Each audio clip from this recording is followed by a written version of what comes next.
Assalamualaikum warahmatullahi wabarakatuh. Perkenalkan, saya Yeti Ariyanti, calon guru penggerak angkatan 7 dari SMP Negeri 2 Kersana, Kabupaten Brebes. Dan perkenalkan, fasilitator saya adalah Bapak Supomo dan pengajar praktek Ibu Marsha Solihah. Pada kesempatan kali ini, saya akan menyampaikan aksi nyata modul 1.4 tentang budaya positif.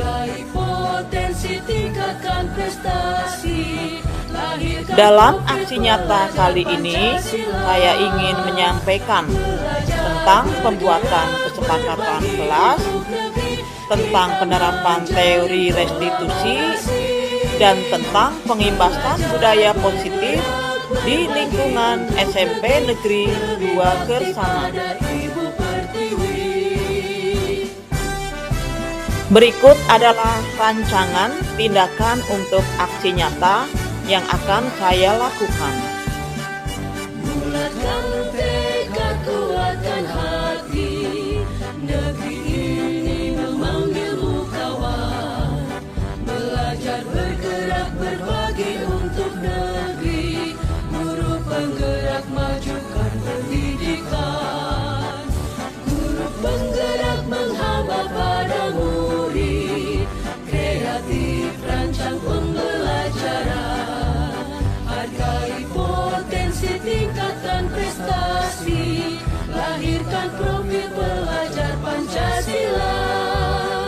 Belajar bergerak berbagi untuk negeri, kita menjalin kolaborasi. Belajar bergerak berbagi untuk negeri, demi bakti pada Ibu Pertiwi. Belajar bergerak berbagi untuk negeri, kita menjalin kolaborasi. Belajar bergerak berbagi untuk negeri, demi bakti pada Ibu Pertiwi. Demi bakti pada Ibu Pertiwi.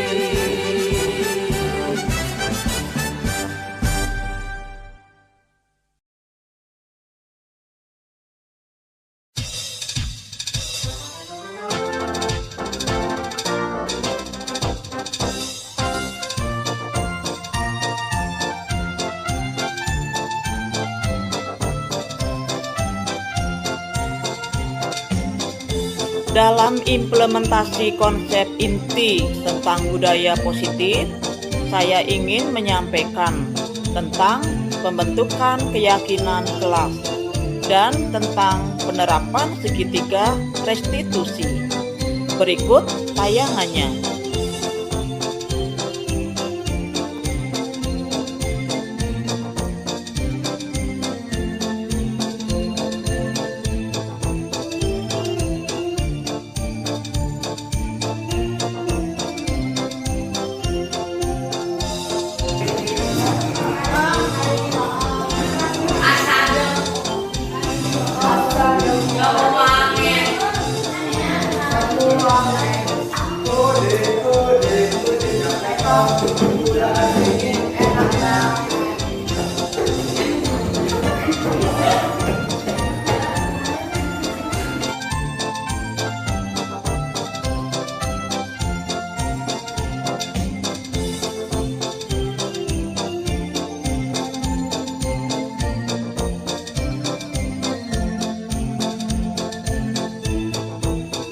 Pada kasus yang pertama, pada saat jam pertama di kelas 7E, ada seorang siswa bernama Helen datang terlambat ke sekolah pada saat pelajaran PPKN.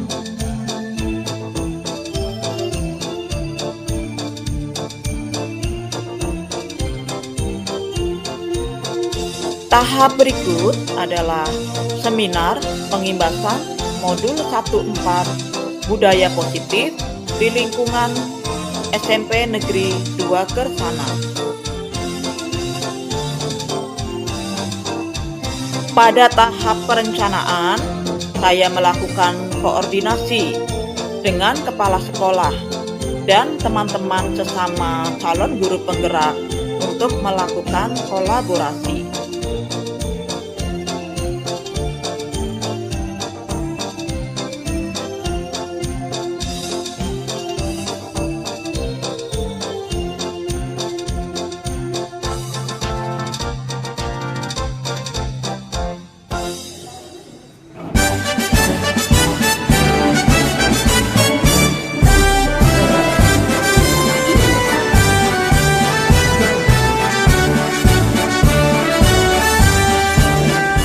Bulatkan tekad, kuatkan hati, negeri ini memanggilmu kawan.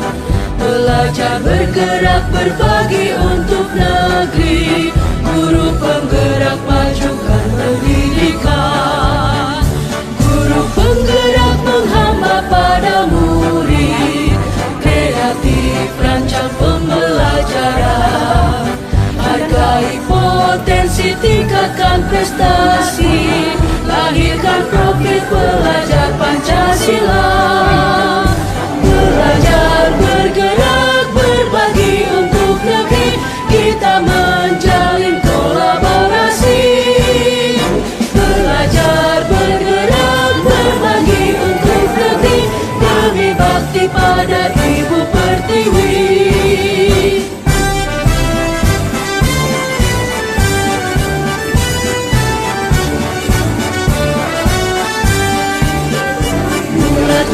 Tekad, kuatkan hati, negeri ini memanggilmu kawan. Belajar, bergerak, berbagi untuk negeri. Alhamdulillahirrahmanirrahim. Wassalatu wassalamu ala asrofil anbiya'i wal mursalin wa ala alihi wa sahbihi ajma'in, amma ba'du. Salam sehat, salam bahagia, dan salam sejahtera untuk kita semua. Yang terhormat Bapak Kepala SMP Negeri 2 Kersana, Bapak Ahmad Hasisi, SPD. Yang terhormat Bapak Wakil Kepala Sekolah SMP Negeri 2 Kersana, Bapak Suwondo Wasono, SPD. Yang terhormat Ibu Yeti Ariyanti dan Bapak Suwondo sebagai pembicara calon guru penggerak angkatan 7. Yang terhormat Bapak Ibu guru peserta seminar. Pertama, marilah kita panjatkan puja dan puji syukur kita kehadirat Allah Subhanahu wa Ta'ala yang telah memberikan rahmat, hidayah serta inayahnya sehingga pada kesempatan pagi hari ini, Senin tanggal 2 Desember 2023, kita mengadakan acara seminar pengibasan budaya positif modul 1.4 di lingkungan SMP Negeri 2 Kersana tanpa satu halangan apapun. Tak lupa sholawat serta salam semoga tetap tercurahkan kepada junjungan Nabi besar kita Muhammad Sallallahu Alaihi Wasallam beserta keluarga dan para sahabat-sahabatnya. Karena berkat beliaulah kita dapat menikmati kehidupan yang penuh dengan kemuliaan ini. Amin amin ya rabbal alamin. Baiklah, saya akan membacakan susunan acaranya. Acara pertama adalah pembukaan. Yang kedua adalah menyanyikan lagu Indonesia Raya. Yang ketiga adalah sambutan. Yang keempat adalah doa. Yang kelima adalah pemaparan atau isi materi sekaligus diskusi dan tanya jawab. Dan yang keenam adalah penutup.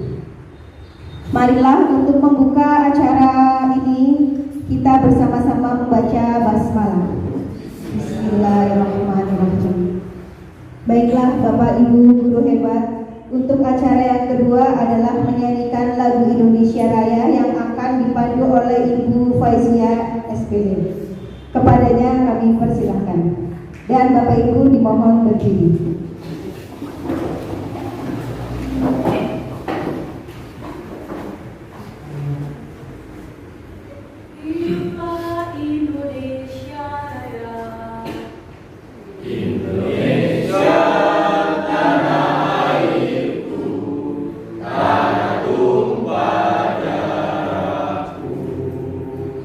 Di sanalah aku berdiri.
kasih, hadirin dimohon duduk kembali.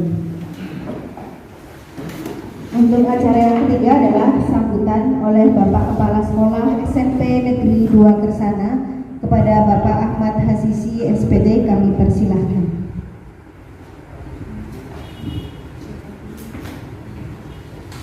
Assalamualaikum warahmatullahi wabarakatuh. Alhamdulillah, syukurillah, ya maulana qadillah, wabatu, Bapak dan Ibu yang saya hormati. Alhamdulillah yang kedua kali pada saat ini kita masih kesehatan sehingga bisa berjumpa dalam rangka acara dari calon guru besar, yaitu tentang seminar budaya positif yang insya Allah akan disampaikan Bapak Wondo Sumarsono dan Bu Yeti. Mudah-mudahan budaya positif ini nanti ada manfaatnya dan bisa dikembangkan di SMP kita. Harapannya seperti itu.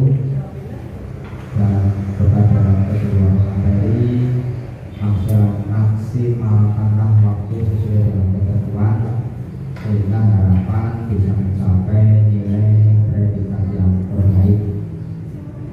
Bapak dan Ibu semuanya, ini adalah awal untuk seminar satu materi 1 jam atau kurang. Bapak dan Ibu sabar menunggu sampai dengan tuntas, dan besok mungkin ada 3 materi dan mungkin pesertanya berbeda ya Pak? Berbeda, semuanya bisa mengikuti dan bisa menyerap apa yang disampaikan oleh Bapak dan Ibu sebelumnya. Khususnya yang masih muda-muda mudah-mudahan bisa mengikuti salam guru program ini. Mudah-mudahan semuanya bisa lulus dengan nilai yang terbaik dan membawa berkah semuanya. Kemudian saya tidak akan panjang lebar untuk membuka acara ini. Yang terpenting apa yang disampaikan diresapi dan hasilnya apa. Kalau memang bisa diterapkan di sini, silakanlah terapkan. Program ini bisa sebagai motivator untuk menjalankan KPM di kita supaya lebih baik dan lebih bermakna bagi anak-anak kita dan bagi kita semua. Itu saja barangkali yang perlu saya sampaikan. Ya, nanti saya tidak untuk selamanya oke ya. Oke, itu saja barangkali. Assalamualaikum warahmatullahi wabarakatuh.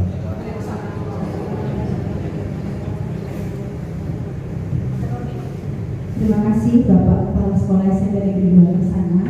sebagai motivator dan pendukung untuk kita melaksanakan program calon guru penggerak angkatan 7 sampai ke depannya.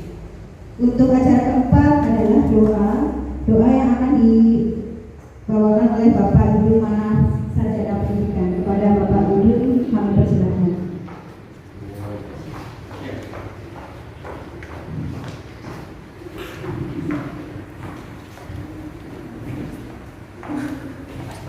Assalamualaikum warahmatullahi wabarakatuh. Supaya dan berbarokah mengenai acara ini, mari kita berdoa bersama-sama. A'udzubillahi Bismillahirrahmanirrahim.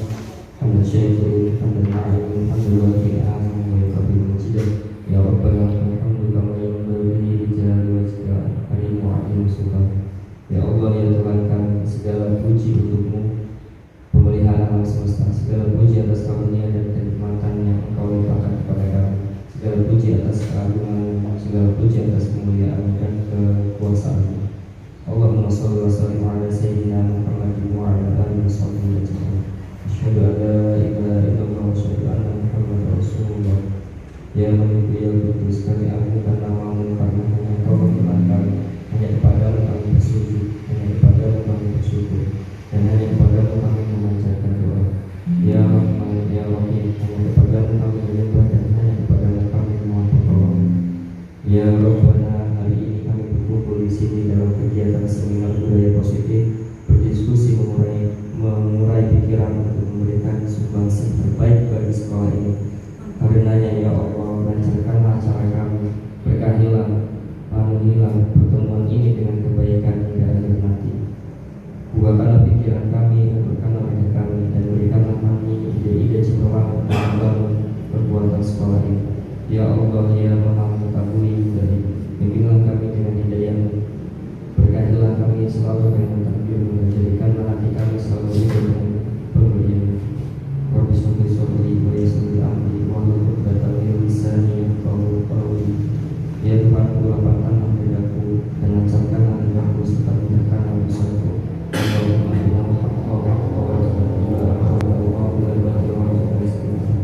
Ya Allah, tunjukkanlah kepada kami bahwa yang benar adalah benar, dan berilah kepada kami kekuatan dan kemampuan untuk menjalankannya. Serta tunjukkanlah bahwa yang salah adalah salah, dan berilah kami kekuatan untuk kemampuan untuk menjalankannya.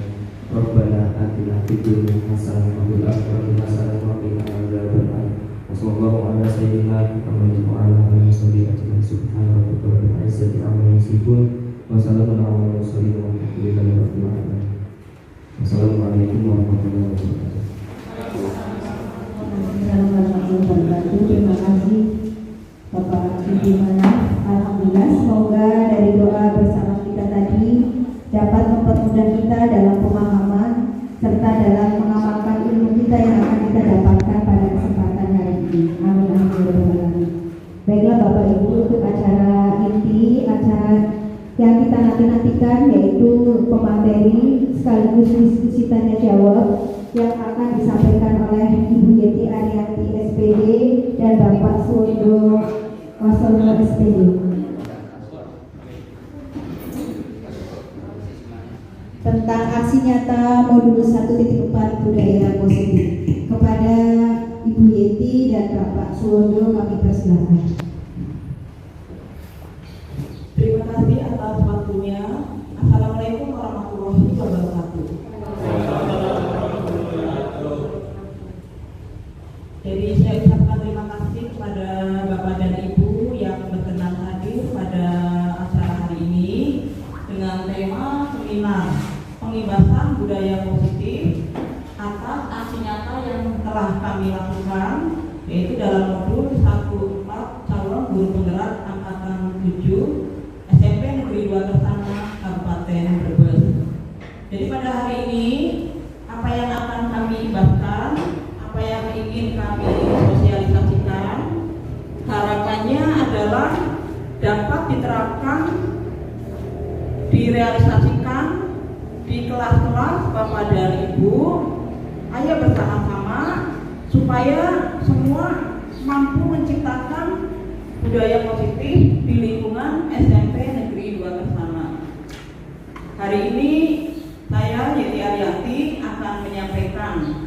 materi tentang pengibasan budaya positif, dan nanti mohon maaf apabila dalam satu atau pengambilan gambar ada beberapa teks yang memang tuntutan dari yang harus kami penuhi. Jadi sekali lagi saya mohon maaf yang sebesar-besarnya. Jadi kami di sini hari ini materinya adalah saya dengan Pak Kondo tidak ingin menggurui atau tidak ingin menjadi yang gimana, tapi sifatnya adalah sharing. Saya yakin Bapak dan Ibu lebih menguasai, lebih paham. Jadi bersama-sama ayo kita satukan visi dan misi kita, visi dan misi SMP Negeri 2 Kersana, supaya menjadi bersatu selaras dan nanti bisa diwujudkan dalam bentuk nyata diterapkan pada peserta didik kita. Jadi yang pertama, sini muara dari kegiatan yang ingin kami imbaskan ini adalah seperti ini Bapak Ibu. Semua adalah fokusnya ke peserta didik kita, ke anak didik kita. Sesuai dengan filosofi Ki Hajar Dewantoro. Oh ini dulu. Ada kesepakatan bersama saat pelaksanaan seminar. Monggo nanti Bapak dan Ibu bisa menambahkan apabila dirasa kurang. Yang pertama mungkin kita bisa menjaga ketertiban bersama, kemudian menjaga atau bersikap sopan santun, mengisi absen kegiatan, kemudian menjaga kondisi kita selama acara berlangsung, kemudian bisa ikut berpartisipasi dalam menyampaikan ide, pendapat dan gagasan.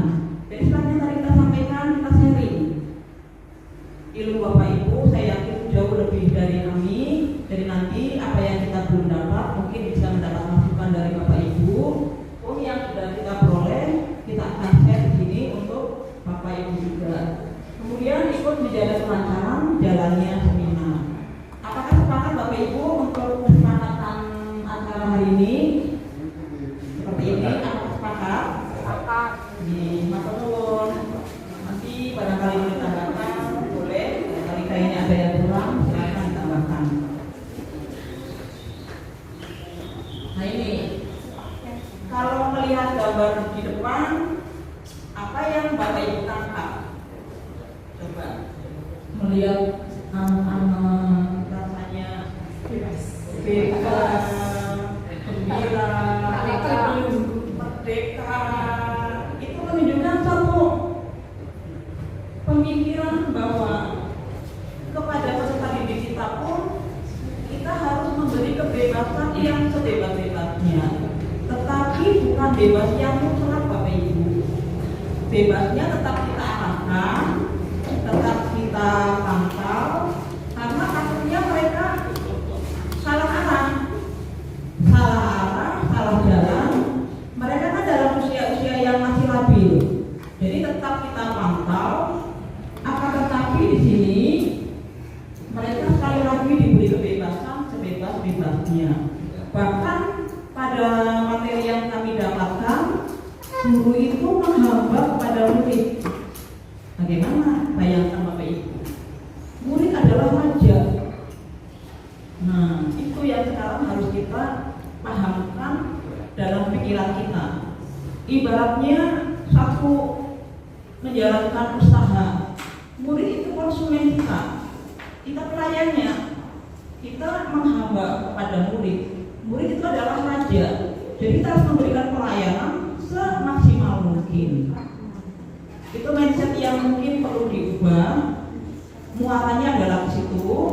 Menurut Ki Hajar Dewantoro bahwa mendidik anak itu nanti upaya tujuan akhirnya adalah menciptakan kebahagiaan dan keselamatan anak, keselamatan dan kebahagiaan anak yang setinggi-tingginya. Jadi lebih ke pengisian sisi rohani dan penerapan budi pekerti dari anak-anak supaya dibenahi. Nah, jadi nanti bentuk Merdeka Belajar Indonesia di sini salah satu contohnya adalah penghapusan USBN, dihapus.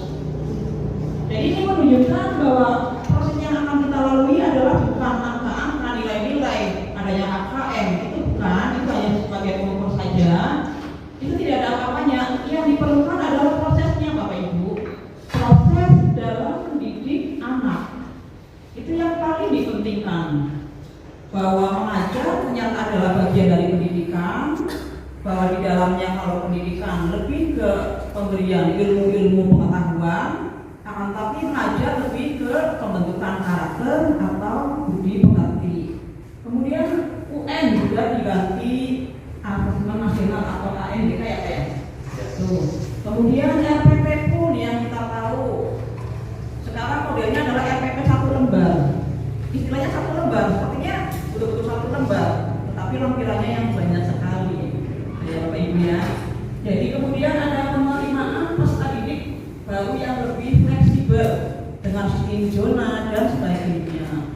Ini menunjukkan bahwa kita menuju pada era merdeka belajar Indonesia.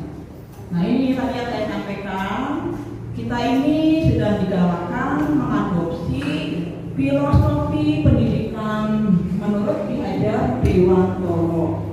Yang intinya di sini beliau menekankan pada trilogi pendidikan, kemudian pendidikan yang menuntun, kemudian membangun karakter siswa sesuai kodrat alam dan kodrat zaman, kemudian ada penerapan budi pekerti. Nah ini kita lihat satu persatu. Untuk trilogi pendidikan ini mungkin semua paham, semua tahu akan sudah menerapkan Ingarso Sungtulodo dari bahasa Jawa. Dia mengira bahasa Jawa ini. Naso itu depan, Tulodo itu contoh. Artinya mungkin sebagai pendidik sebelum kita memerintahkan kepada siswa untuk ini itu, kita perlu memberikan teladan dulu kepada siswa. Jadi intinya kita berperilaku seperti ini dulu, coba baru kita menerapkan ke anak perlakuan seperti ini, Nah, anak akan melihat apakah Bapak Ibu guru yang memberikan wejangan sudah menerapkan pada diri masing-masing. Nah, seperti itu. Jadi di depan memberikan satu teladan, Imadyo Manuntarso. Madi itu tengah ya wilayahnya. Setelah itu memberikan satu dorongan, menciptakan satu semangat, dan kemudian Tukuri Handayani, artinya di belakang ini sama, memberikan satu dorongan semangat yang nanti bisa membuat siswa itu memiliki semangat yang tinggi. Kemudian yang berikut pendidikan yang menuntun. Di sini guru berperan sebagai among. Among itu menuntun siswa karena sejatinya seperti ini Bapak Ibu, kita itu ibarat seorang petani yang akan menggarap tanaman-tanaman supaya menjadi subur dan membuahkan hasil yang maksimal. Tidak mungkin akan tumbuh jagung kalau menanamnya padi. Kepada anak pun dengan karakter yang bermacam-macam, kita harus mempunyai metode yang bermacam-macam pula. Jadi satu anak tidak bisa diperlakukan sama dengan metode mengajar yang terus, tidak bisa seperti itu. Intinya kita harus punya banyak variasi metode mengajar yang nanti bisa mengakses segala karakteristik dari siswa. Nah tadi anak 100 kan, bagaimana cara menghadapi mereka? Belum dengan latar belakang ekonomi keluarga yang berbeda-beda. Nah itu menjadi PR kita semua. Tadi istilahnya atau intinya sebagai seorang petani, kita akan menggarap sawah supaya tanaman yang kita tanam tadi menghasilkan bisa berkembang secara maksimal. Pun anak sama, kita hanya membimbing mereka saja, karena sejatinya anak didik itu memiliki karakter masing-masing yang tidak bisa kita rubah. Jadi nanti peran kita tidak bisa mengubah karakter mereka, hanya menebalkan yang baik, dipertebal, ditegaskan sifat-sifat positif dari anak, dan sebaliknya meminimalkan atau mengaburkan perilaku-perilaku yang negatif. Ini yang dimaksudkan dengan menuntun sebagai among.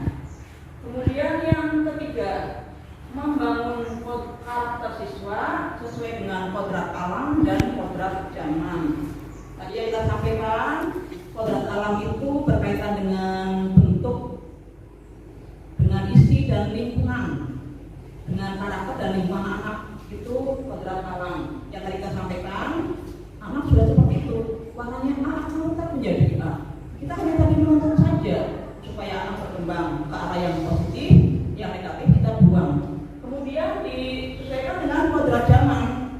Ini artinya kita sesuaikan dengan kemajuan-kemajuan zaman. Kita isi dengan perkembangan IT, tetapi tetap sesuai dengan budaya atau karakter yang dimiliki oleh bangsa Indonesia. Tadi yang seperti saya sampaikan, kita tetap menuntun anak jangan sampai mereka salah arah, salah jalan, karena usia mereka adalah usia yang masih labil, dan nanti apa yang kita tuntun, apa yang kita terapkan kepada anak, harapannya adalah muaranya terbentuk karakter yang sesuai dengan profil pelajar Pancasila. Dan sebaliknya nanti tadi seperti yang saya sampaikan, muaranya adalah profil karakter yang sesuai dengan profil pelajar Pancasila. Sini kita akan lebih menekankan kepada pembentukan budi pekerti. Nah, untuk membentuk budi pekerti itu bukan hal yang gampang.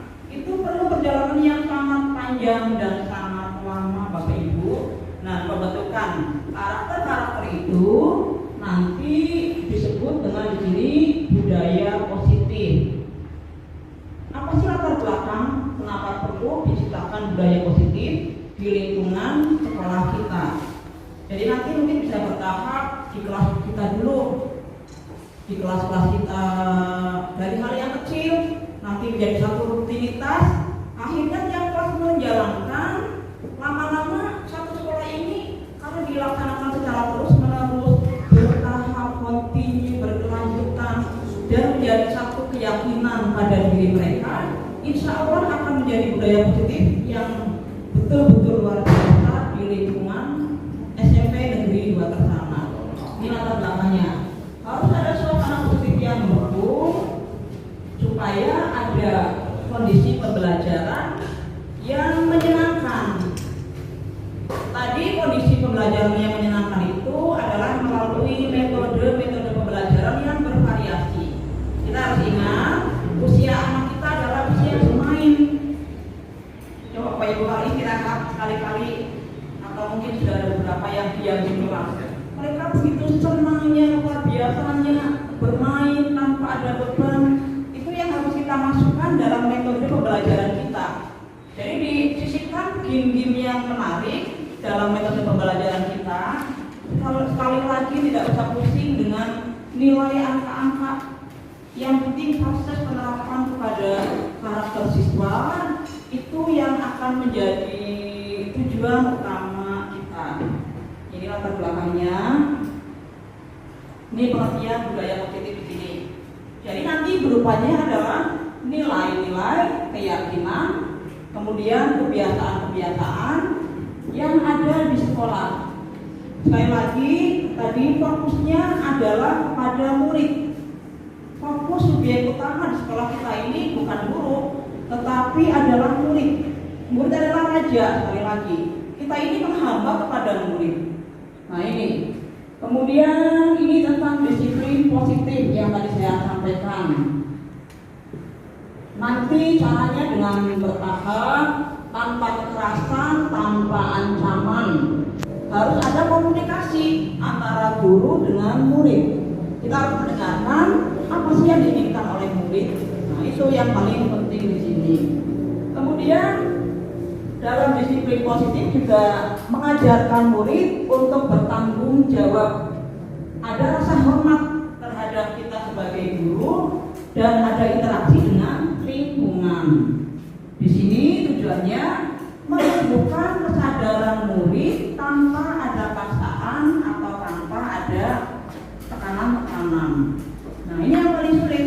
Menumbuhkan kesadarannya seperti apa? Bisa kita mulai dalam kelas kita di sini.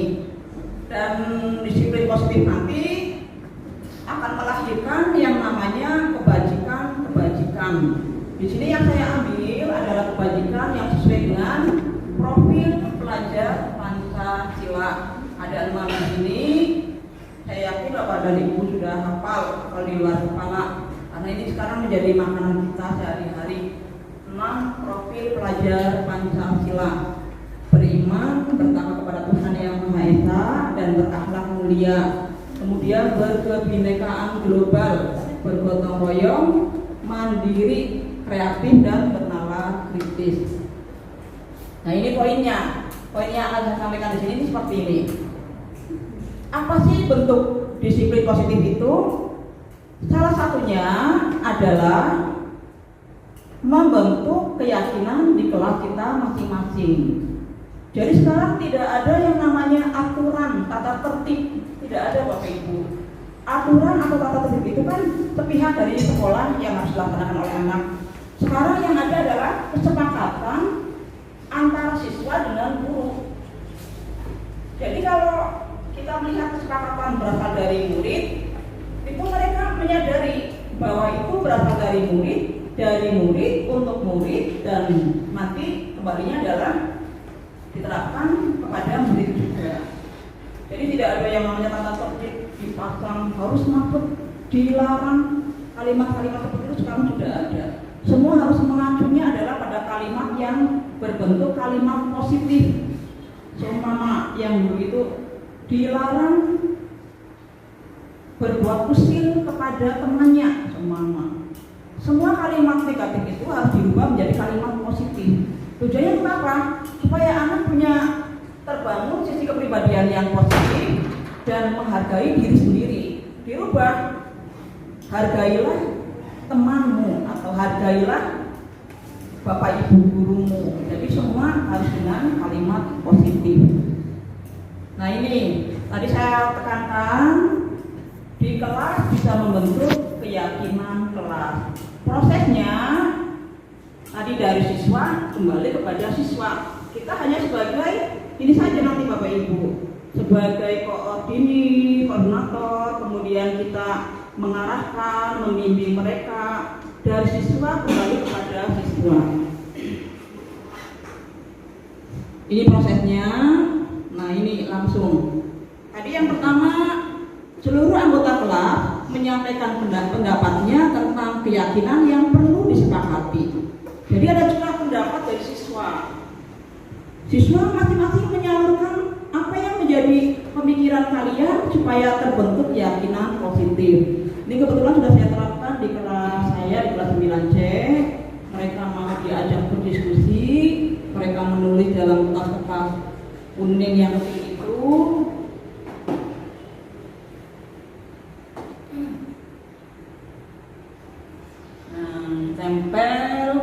Ditempel seperti ini, tujuannya supaya mereka, teman yang lain itu paham betul apa yang dicurahkan oleh temannya.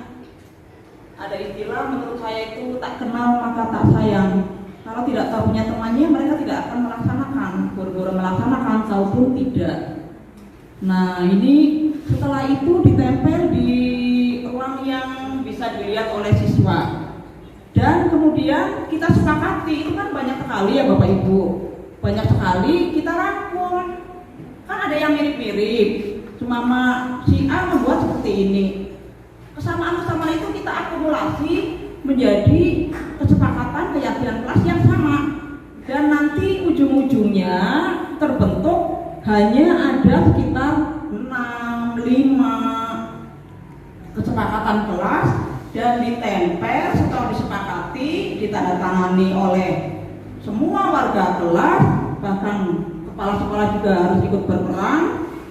Ditempel di tempat ruang terbuka yang bisa dilihat siswa, supaya siswa itu mudah menghafal, mengingat, menerapkan dalam kehidupan kesehariannya. Ini contoh-contohnya ini. Nanti yang di atas itu contoh dari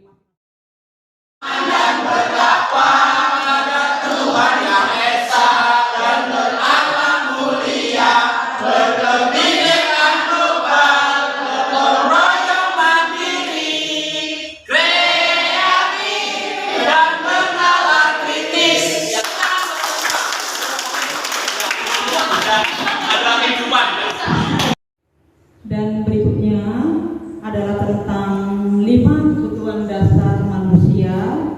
Yang pertama, kebutuhan bertahan hidup. Yang kedua, kebutuhan kasih sayang dan rasa diterima. Yang ketiga, penguasaan atau power. Yang keempat, kebebasan. Dan kelima, kesenangan. Jadi tiap manusia, dalam hal ini siswa, melakukan sesuatu itu adalah berlandaskan atau didasari oleh 5 kebutuhan dasar manusia ini. Masing-masing memiliki motivasi mengapa mereka melakukan sesuatu. Nah, di sini ada perubahan paradigma dari stimulus respon ke teori kontrol. Yang pertama, stimulus respon tentang dunia.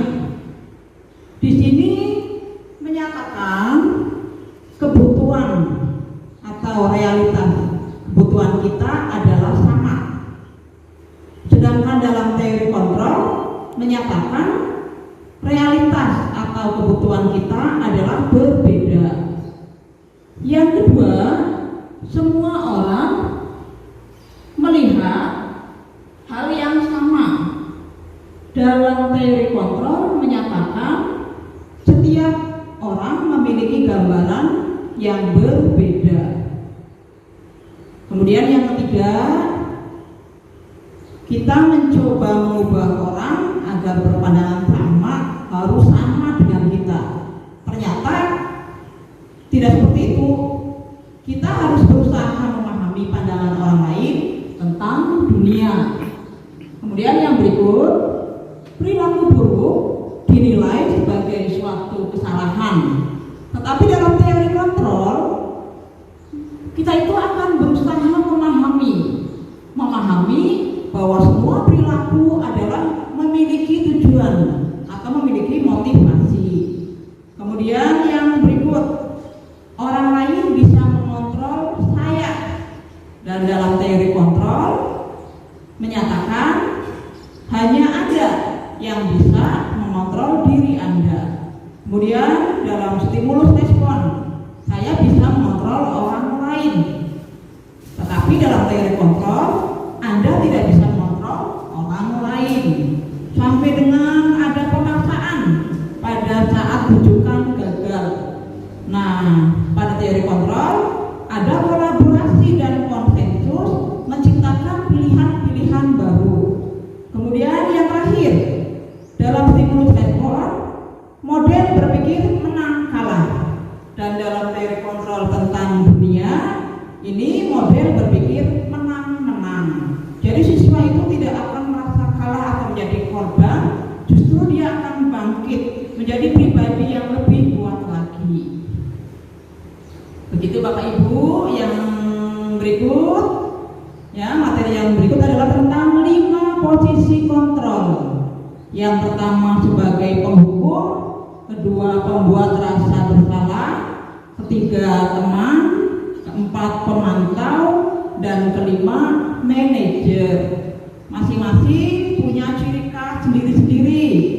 Sebagai penghukum, ini biasanya menggunakan hukuman fisik maupun verbal atau kata-kata yang keras atau yang kasar. Di sini seolah siswa dapat ditekan dan biasanya ada kata-kata yang memaksa. Patuhi aturan saya atau awas, kamu harus saja salah. Seperti itu, guru yang punya posisi seperti itu biasanya percaya hanya ada satu cara agar pembelajaran bisa berhasil, yaitu cara dia sendiri. Yang kedua, pada pembuat rasa bersalah, di sini biasanya guru bersuara lembut, merayu, tetapi sebetulnya di dalamnya ada kata-kata yang tajam. Ibu sangat kecewa sekali dengan kamu. Nah, berapa kali Bapak harus beritahu kamu ya? Gimana coba kalau orang tua kamu tahu kamu untuk berbuat begini, dan kata-kata lain yang biasanya disampaikan dengan halus, akan tetapi pada sisi siswa nanti mereka punya penilaian buruk tentang diri mereka. Murid merasa tidak berharga, telah mengecewakan orang-orang yang disayanginya. Yang ketiga, sebagai teman. Di sini kata-katanya biasanya akan lebih rileks. Guru posisinya adalah sebagai teman. Ayo bantulah demi Bapak ya. Atau lagi, ayo ingat tidak bantuan Bapak atau Ibu selama ini. Nah, dalam hal ini murid merasa dikecewakan, tidak mau lagi berusaha, dan yang paling penting murid itu bertindak karena guru tertentu, bukan dari kesadarannya murid itu sendiri. Kemudian yang keempat, pemantau. Memantau ini sama dengan memonitor alias mengawasi. Biasanya guru pada posisi ini selalu berpegang pada peraturan-peraturan yang ada, nanti menggunakan sanksi atau konsekuensi apabila murid melanggar. Biasanya dalam posisi ini berawal dari teori stimulus respon yang menunjukkan tanggung jawab guru dalam mengontrol murid. Dan terakhir adalah posisi manajer.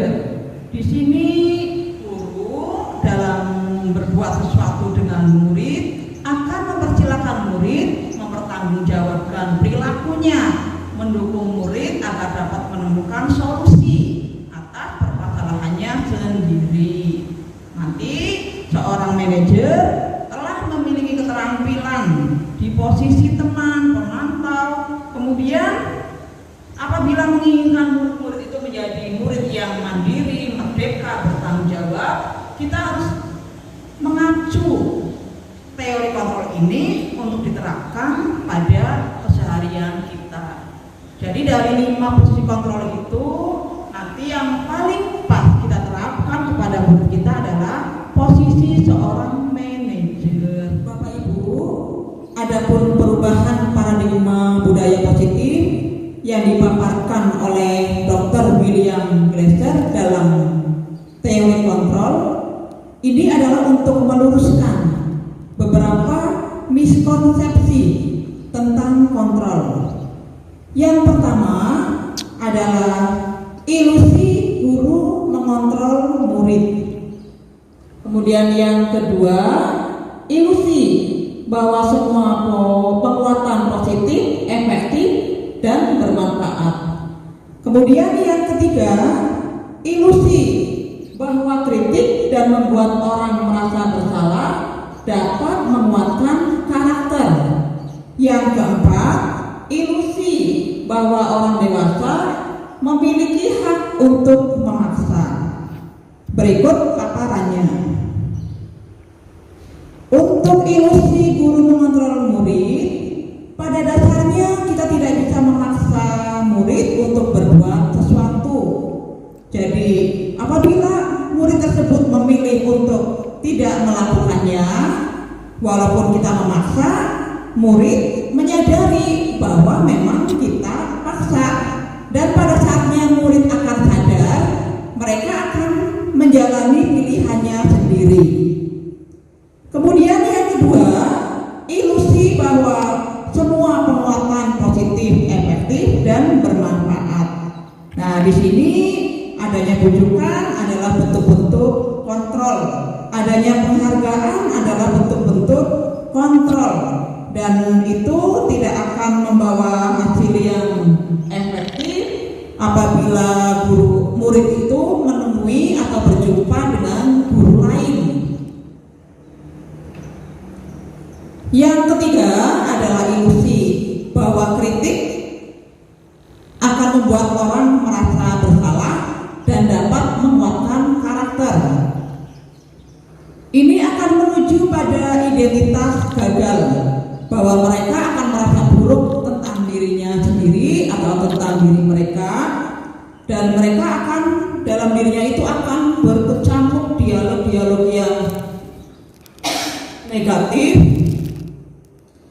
Dan guru kadang akan menggunakan suara yang halus untuk menyampaikan pesan yang justru bersifat negatif. Yang berikut, ilusi bahwa orang dewasa memiliki hak untuk memaksa. Pada dasarnya orang dewasa itu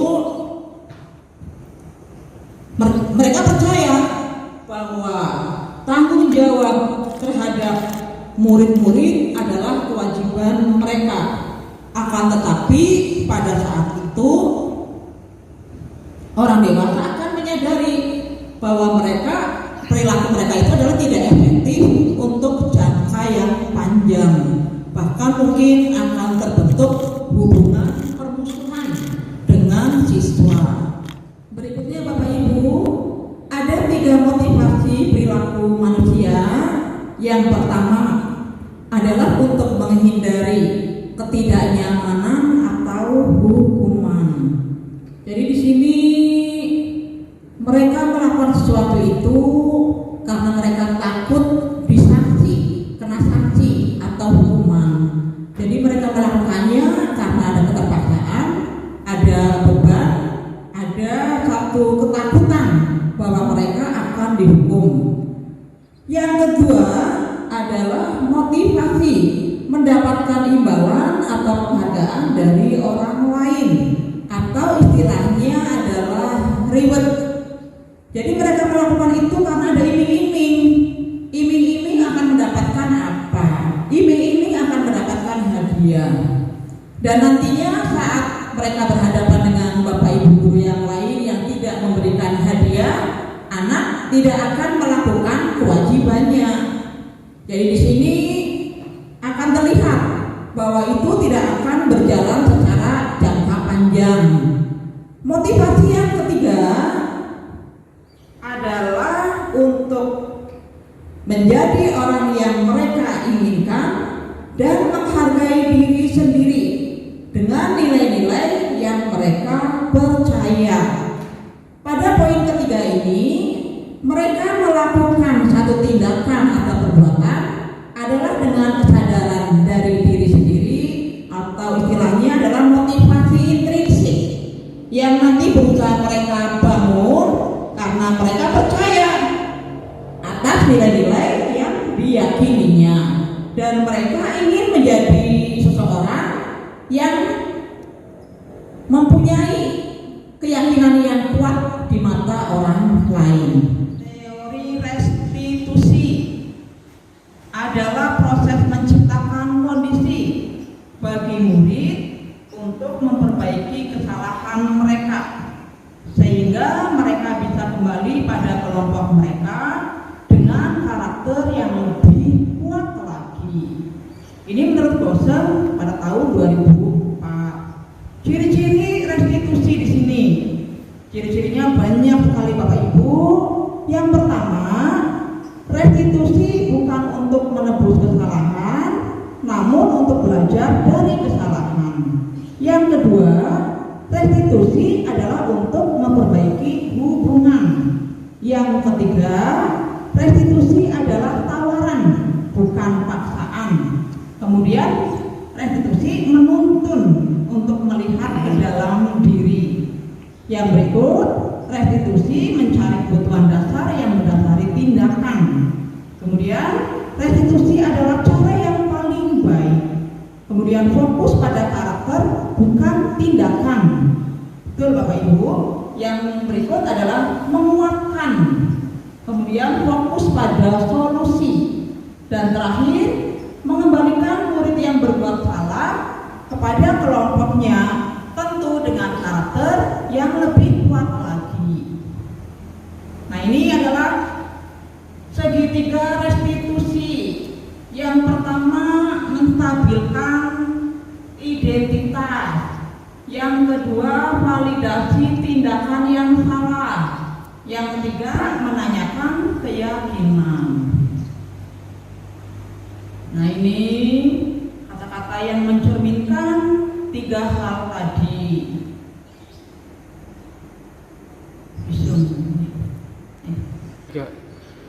Nah, ini adalah masing-masing pertindakan dan kata-kata yang bisa dipergunakan untuk diterapkan pada anak. Yang pertama, di layar Bapak Ibu sudah bisa terlihat menstabilkan identitas.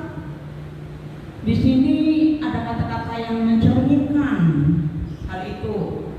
Kita lihat yang pertama, berbuat salah itu tidak apa-apa, ya, tidak ada manusia yang sempurna.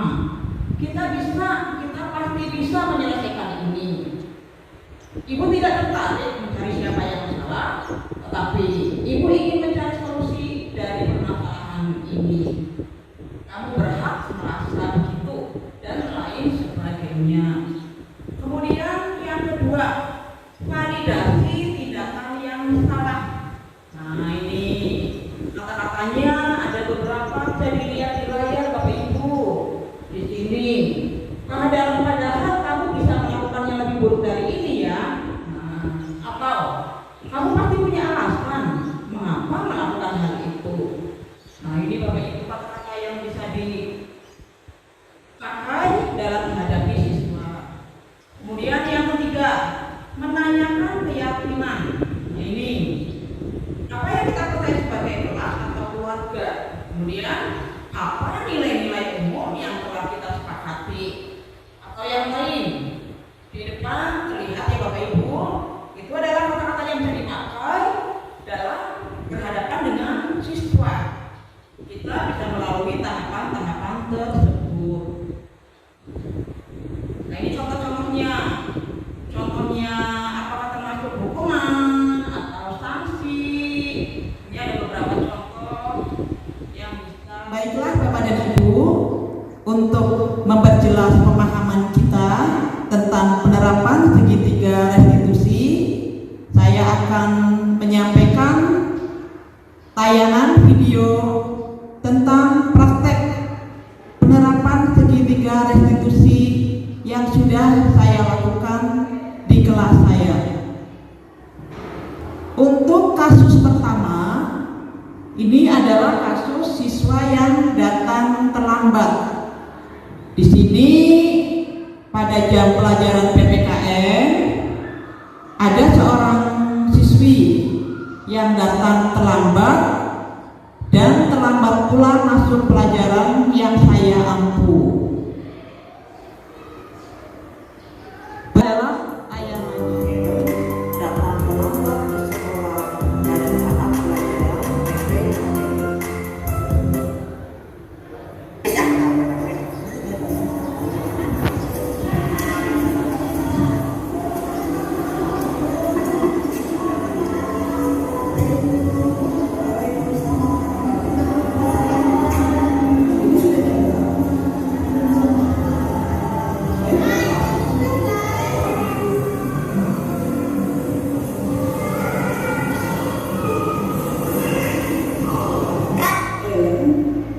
Tahu tidak kenapa ibu kami di sini? Tidak tahu. Tadi Helen datang jam berapa? Dan sekolah kita masuk jam berapa? Apakah Helen sudah datang tepat waktu? Berbuat salah itu manusiawi, Mak. Tidak apa-apa. Ibu itu pernah melakukan kesalahan di sekolah ini. Pernah datang terlambat. Kemudian pernah juga tidak bisa mengajar di dalam kelas. Yang penting kita tidak mencari siapa yang salah, tapi yang paling utama adalah mencari solusi supaya Helen tidak terlambat lagi. Jadi maksudnya apa? Apa yang terlambat? Hari ini saya terlambat bangun, makanya saya datang terlambat ke sekolah. Kalau boleh tahu, kenapa yang datang terlambat? Saya diberlakukan guru saya sudah bermain HP dan saya bermain sampai lupa waktu dan tidur malam. Jadi Helen datang terlambat karena tidur terlalu malam dan karena bermain HP. Menurut Helen, apa yang sudah Helen lakukan, apakah sudah sesuai dengan keyakinan kelas kita? Saya sudah melanggar keyakinan kelas kita. Helen masih ingat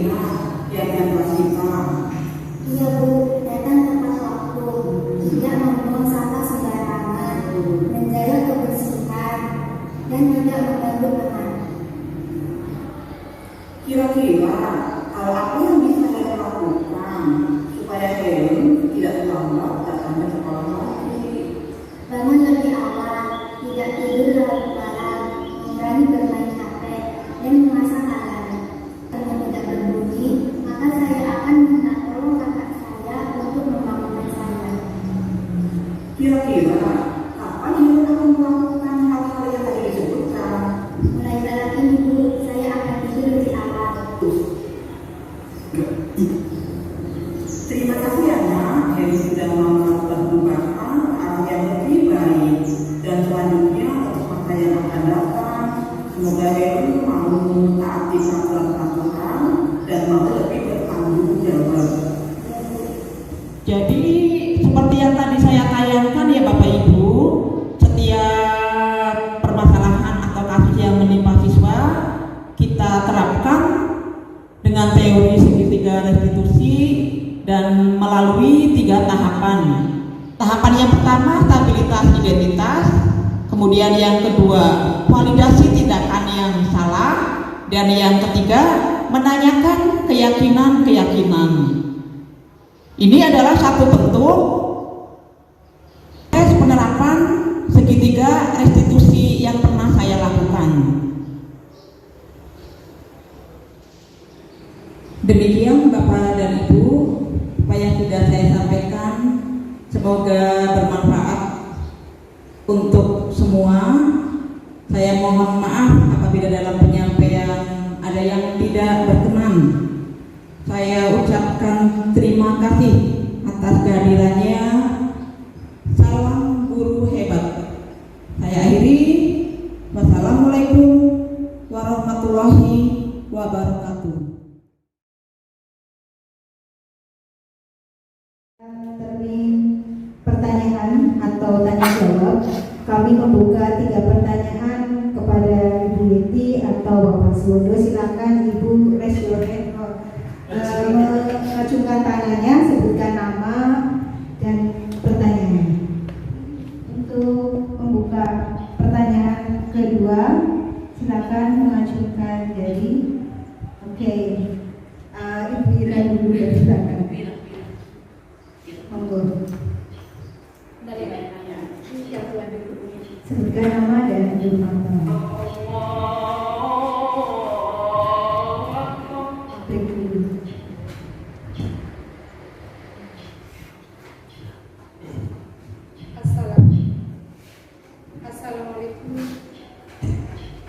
Assalamualaikum warahmatullahi wabarakatuh. Perkenalkan, nama saya Ira Sumarah Haryani. Saya mengajar mata pelajaran Bahasa Jawa. Pada seminar penerapan budaya positif ini, ada pertanyaan untuk Ibu Yeti Arianti SPD, yaitu mengapa adanya keyakinan kelas penting untuk terbentuknya sebuah budaya positif. Karena dari yang dijabarkan tadi, memang saya juga bisa menyimpulkan bahwasanya kita itu sekarang eranya, zamannya, masanya itu menuntun, bukan menuntut. Tapi itu teori namanya kan, teori. Meskipun kalau maaf ya, ini mungkin saya sedikit cerita ketika saya menjadi pembina OSIS, ketika saya dikasih soal sebuah peraturan terbentuk dari kelas kemudian menjadi peraturan di SMP Negeri 2 Kesana ini. Kita juga mengumpulkan wakil-wakil kelas yang terbentuk di dalam pengurus OSIS, yang mana kita sepakati, ya ada sepakati. Jadi memang saat itu kita ada ide, ada pemikiran, dan ide pemikiran lah yang nantinya menjadi sebuah peraturan untuk kelas kemudian untuk sekolah yang melanggar nanti kan kita tuntut gitu. Nah padahal di masa kurikulum 3 ini yang kita simpulkan dari yang disampaikan oleh Bu Yeti, kemudian disebutkan oleh Pak Wondo, kita harus bisa menuntun, ya kan? Nah, pertanyaan pertama tadi seperti itu. Pertanyaan kedua, barangkali ada trik-trik yang bagaimana ya? Karena kita kadang masih manusiawi ya. Adanya yang mungkin terbentuk ya, mungkin ya terbentuk masih mungkin sedikit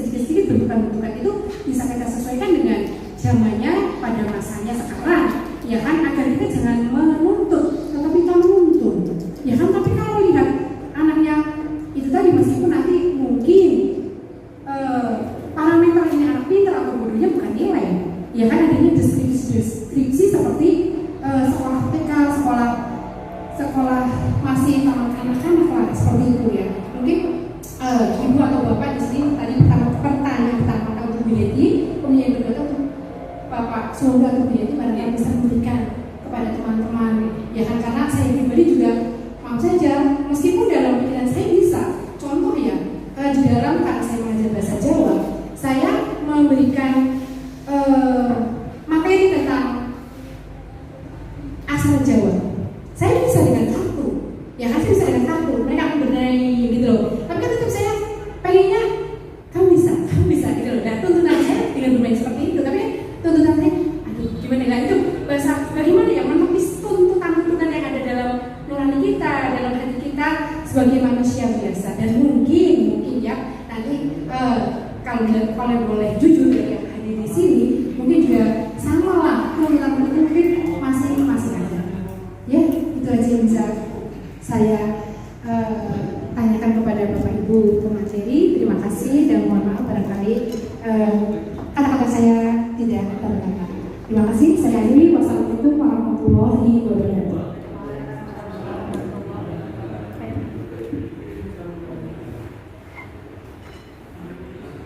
Terima kasih kepada Bu Ira atas tanggapan yang luar biasa terhadap materi yang sudah kami sampaikan.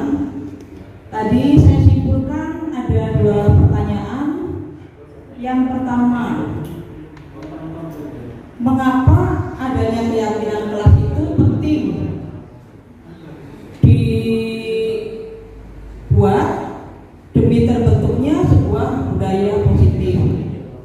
Kemudian pertanyaan yang kedua, bagaimana trik atau kiat-kiat jitu supaya kita itu mampu melakoni sebuah peran guru dengan cara menuntun, bukan menuntut. Seperti itu ya Bu ya? Mungkin saya akan menjawab pertanyaan yang pertama. Jadi tadi disampaikan di awal pada materi yang sudah saya sampaikan, keyakinan kelas itu penting untuk terciptanya sebuah budaya positif di lingkungan sekolah atau lingkungan SMP Negeri 2 Kersana. Jadi karena diharapkan anak melakukan kebiasaan-kebiasaan itu berdasarkan motivasi intrinsik, yaitu motivasi dari dalam diri sendiri. Seperti tadi yang saya sampaikan, mungkin butuh waktu yang lama, proses yang lama, tidak bisa sulapan dalam waktu sekejap langsung menjadi satu budaya positif di lingkungan sekolah. Perlu waktu yang lama, bertahap, kontinu, berkelanjutan. Nah ini menjaga, merawat supaya bisa menjadi berkelanjutan ini yang kadang susah. Jadi saya tegaskan di sini, perlunya adanya keyakinan positif yang dibuat atau di dalam kelas itu karena didasari bahwa anak selama menjalani atau menjalankan keyakinan-keyakinan berdasarkan nilai yang dianutnya, insya Allah mereka akan dengan sukarela menjalani sendiri, karena di sini motifnya adalah dari motivasi intrinsik, yaitu motivasi yang ditumbuhkan dari dalam diri anak sendiri tanpa adanya paksaan atau ancaman. Dan nanti lama-lama keyakinan atau kesepakatan yang sudah dibuat secara bertahap tadi itu kan akan menjadi pembiasaan-pembiasaan. Setiap hari di dalam kelas mereka akan selalu mengingat, mereka akan lupa apabila terjadi pelanggaran. Nah itu karena dilakukan di setiap hari, keyakinan kelas tadi akan menjadi sebuah disiplin yang bersifat positif. Jadi alurnya itu dengan keyakinan kelas akan terbentuk disiplin positif. Disiplin positif yang dilakukan secara terus-menerus, bertahap, berkelanjutan, kontinu, akhirnya akan menjadi sebuah budaya positif. Apabila sudah dilakukan oleh kelas-kelas dan apabila menyeluruh semua kelas melakukan itu, maka insya Allah akan terbentuk secara menyeluruh di lingkungan sekolah atau lingkungan SMP Negeri 2 Kersana. Tentunya hal itu bisa dilakukan dengan kita ini mengadakan sinergi semua guru, semua siswa, bahkan perlu sosialisasi kepada orang tua siswa, karena pembentukan budaya perilaku positif ini tidak serta-merta dari lingkungan sekolah, perlu berjalan sinergi dari rumah juga oleh orang tua masing-masing. Seperti itu Ibu yang bisa saya sampaikan. Semoga apa yang saya sampaikan atau jawaban yang sudah saya ulas tadi Bu Ira menjadi jelas dan menjadi pencerahan untuk teman-teman semua. Bagaimana Bu, apakah sudah dipahami? Iya. Ya seperti itu, ya menurut saya seperti itu. Kemudian tadi pertanyaan yang kedua, bagaimana kiat jitu supaya kita itu mau melaksanakan peran guru dengan cara menuntun, bukan menuntut. Mungkin yang bisa saya sampaikan di sini, kita itu perlu adanya keikhlasan hati, kerelaan hati dari jiwa kita sebagai seorang pendidik. Tadi mindset kita itu harus berubah, bukan kita yang merupakan subjek belajar, tapi siswa. Semua terpusat pada siswa. Siswa itu adalah raja, kita kan hamba kepada murid. Jadi perlu adanya keikhlasan, sukarela dari dalam diri kita sebagai seorang pendidik untuk membentuk karakter siswa. Tentunya adalah yang sesuai dengan profil pelajar Pancasila. Bagaimana Pak Udo, barangkali pertanyaan yang kedua dari Ira mau menambahkan? Cukup Ira? Ya, terima kasih atas pertanyaan-pertanyaan yang sudah dilontarkan. Barangkali ada pertanyaan yang lain?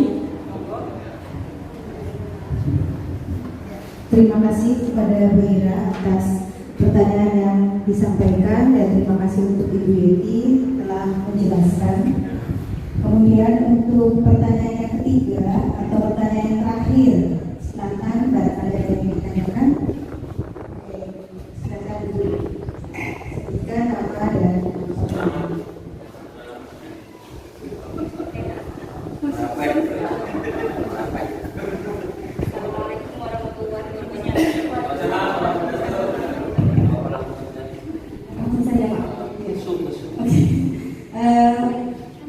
kalau dari pertanyaan dari Bu Ira adalah tentang keyakinan kelas itu penting. Nah, pertanyaan saya adalah bagaimana mewujudkannya? Bagaimana mewujudkan sebuah keyakinan kelas yang efektif? Itu bagaimana cara mewujudkannya? Rasanya itu saja pertanyaannya. Terima kasih.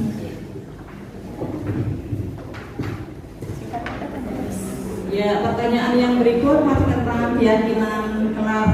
Saya akan coba jawab.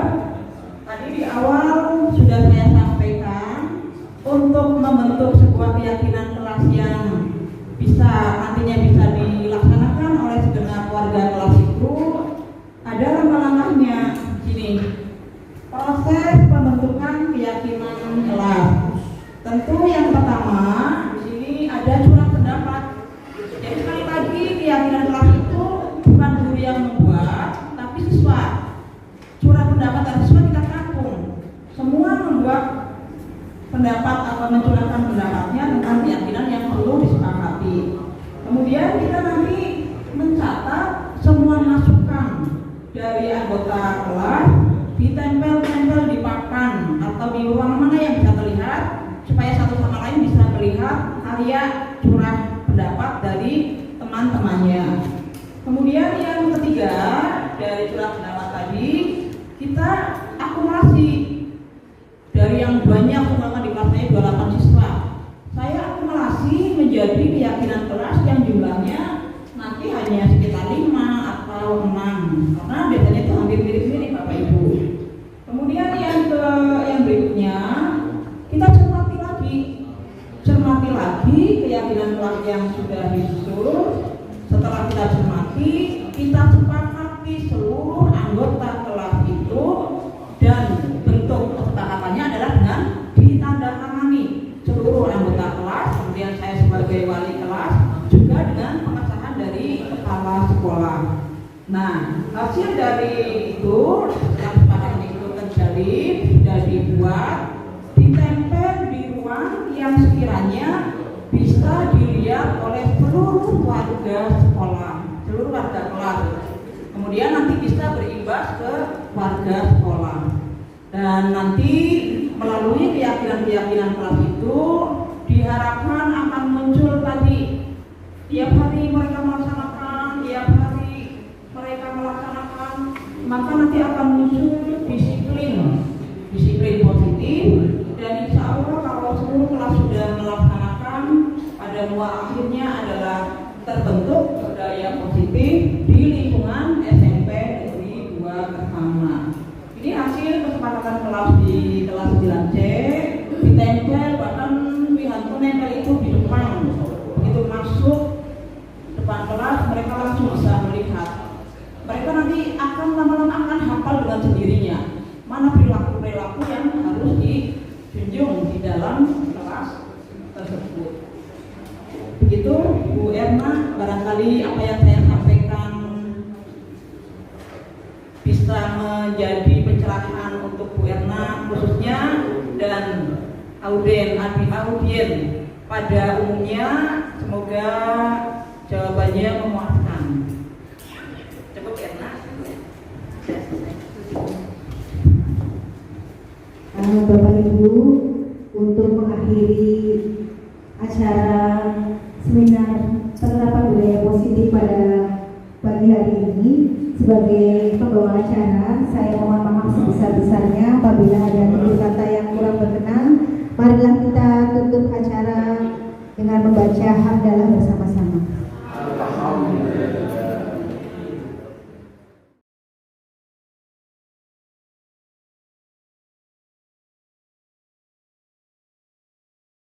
Wakil Kepala SMP Negeri 2 Kersana.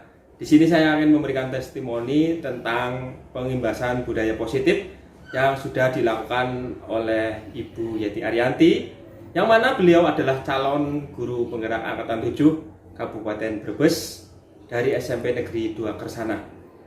Di sekolah kami ada 5 guru yang lolos sebagai calon guru penggerak angkatan 7. Selamat khususnya kepada Ibu Yeti Ariyanti SPD yang sudah menempuh pendidikan calon guru penggerak.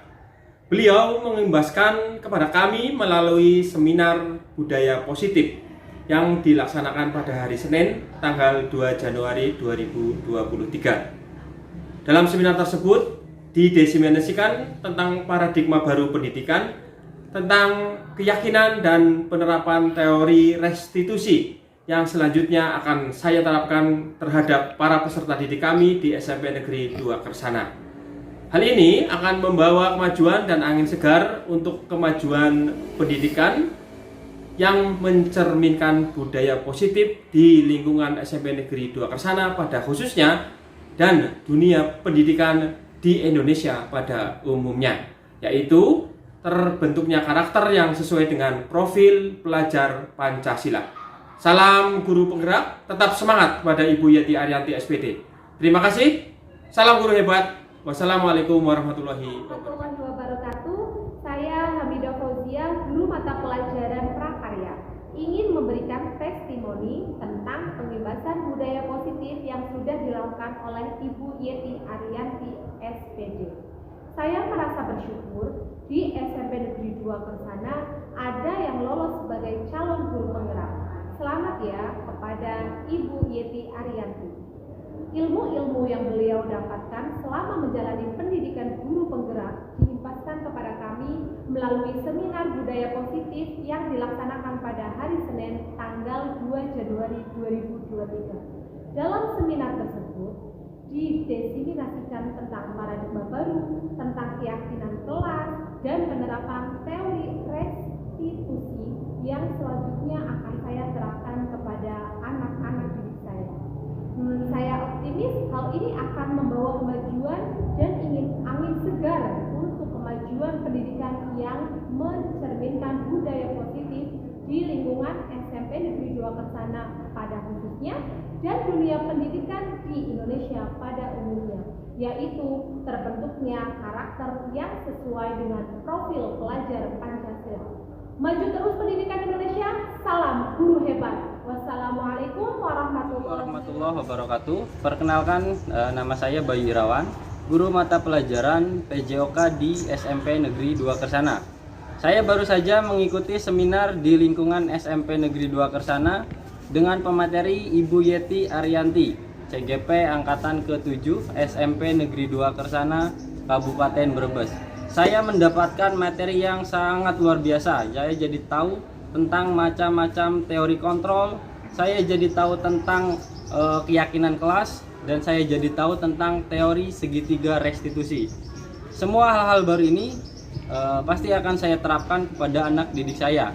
Saya yakin penerapan budaya positif ini akan membentuk karakter anak didik saya sesuai dengan profil pelajar Pancasila.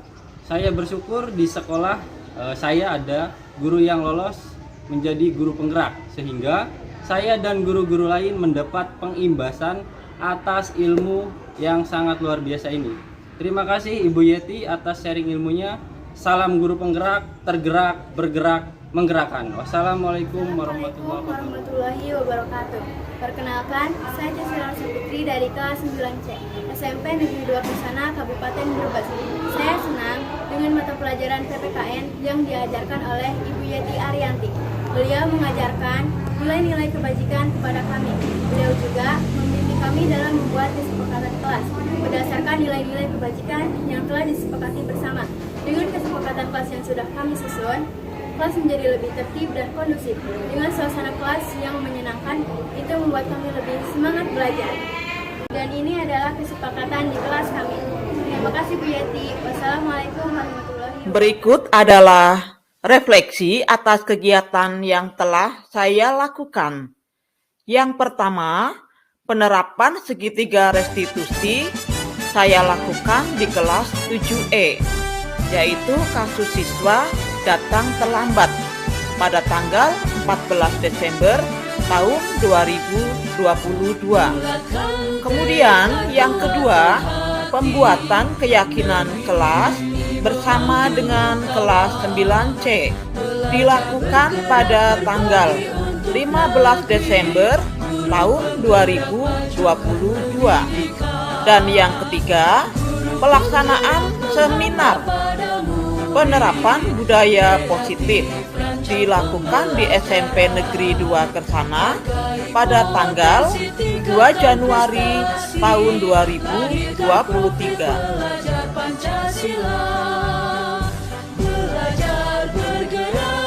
Perasaan saya setelah melakukan aksi nyata ini, saya menjadi lebih bersemangat dalam melakukan perubahan ke arah yang lebih baik, terutama dalam menerapkan konsep segitiga restitusi dan pembentukan keyakinan kelas di SMP Negeri 2 Kersana.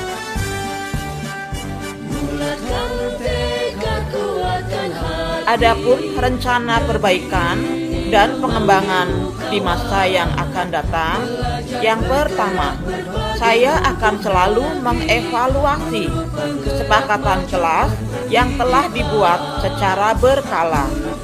Kemudian yang kedua, saya akan selalu berusaha menempatkan diri pada posisi kontrol manajer secara konsisten dan berkelanjutan.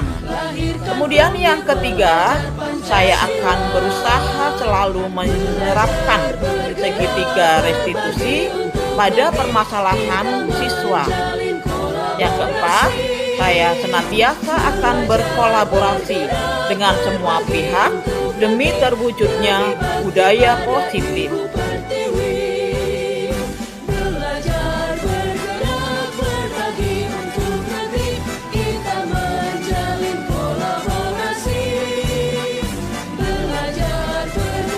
Dan yang terakhir, saya ucapkan terima kasih yang sebesar-besarnya kepada pihak yang telah membantu suksesnya acara ini. Salam guru hebat. Saya akhiri. Wassalamualaikum warahmatullahi wabarakatuh.